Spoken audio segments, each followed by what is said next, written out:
January 27, 1967, a date seared into the heart of the American space program. 3 men, Gus Grissom, Ed White, and Roger Chaffee, sealed themselves inside a capsule atop a towering Saturn rocket at Cape Kennedy. This was Apollo 1, a routine launch rehearsal, a simple plugs-out test. It was meant to be one more small step on the monumental journey to the moon, but in a horrifying flash, it became a tomb. The space race against the Soviet Union was at its fever pitch. President Kennedy's audacious goal of landing a man on the moon by the end of the decade had galvanized the nation, but it also created immense pressure. Corners were being cut, and warnings were being ignored. The Apollo capsule, designated Command Module 012, was a marvel of technology, but it was also deeply flawed. Inside, the atmosphere wasn't regular air. It was 100% pure oxygen, pressurized to be slightly higher than the air outside.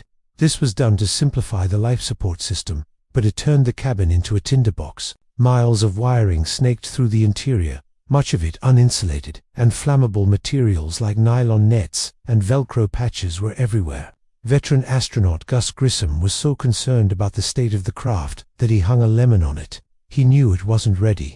The test that day was plagued with problems, especially with communications. The garbled, static-filled transmissions were a constant source of frustration.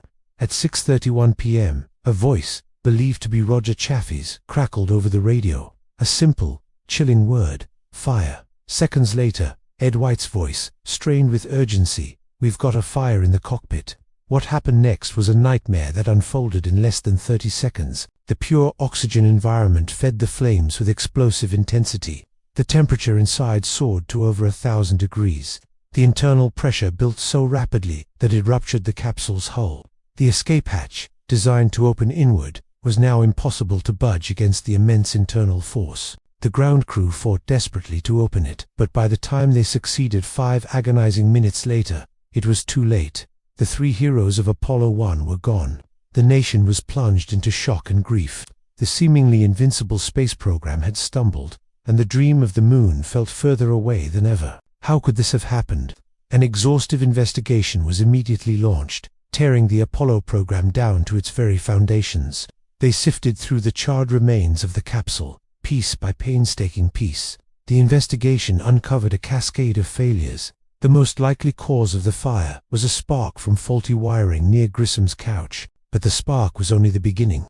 The pure oxygen atmosphere, the flammable materials, and the inward opening hatch design had created a death trap.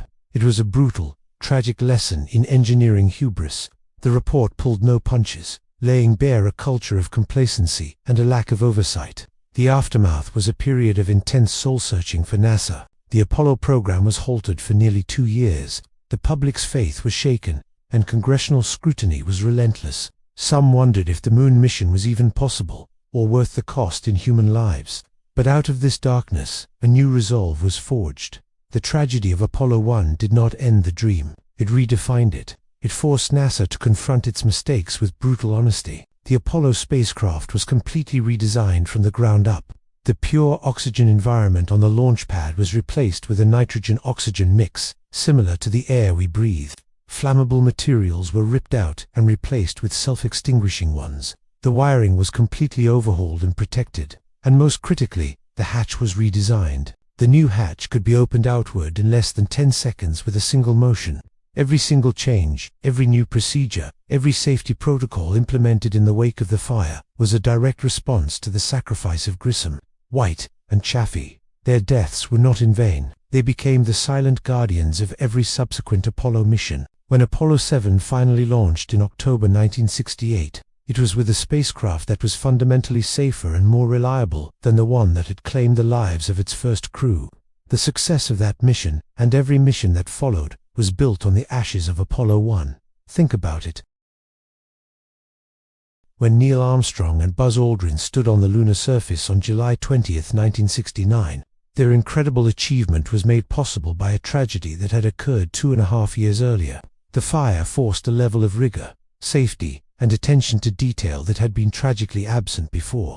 It created a culture where every single component, every procedure, was questioned, tested, and retested. The lasting echo of Apollo 1 is a powerful and somber reminder that progress often comes at a terrible price.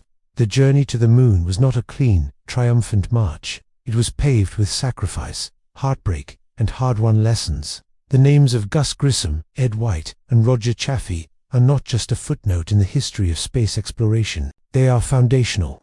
Their ultimate sacrifice was the terrible, necessary catalyst that ensured when humanity finally reached for the moon, it did so safely and successfully. They never made it to the stars, but they made sure that others would. Thank you for watching.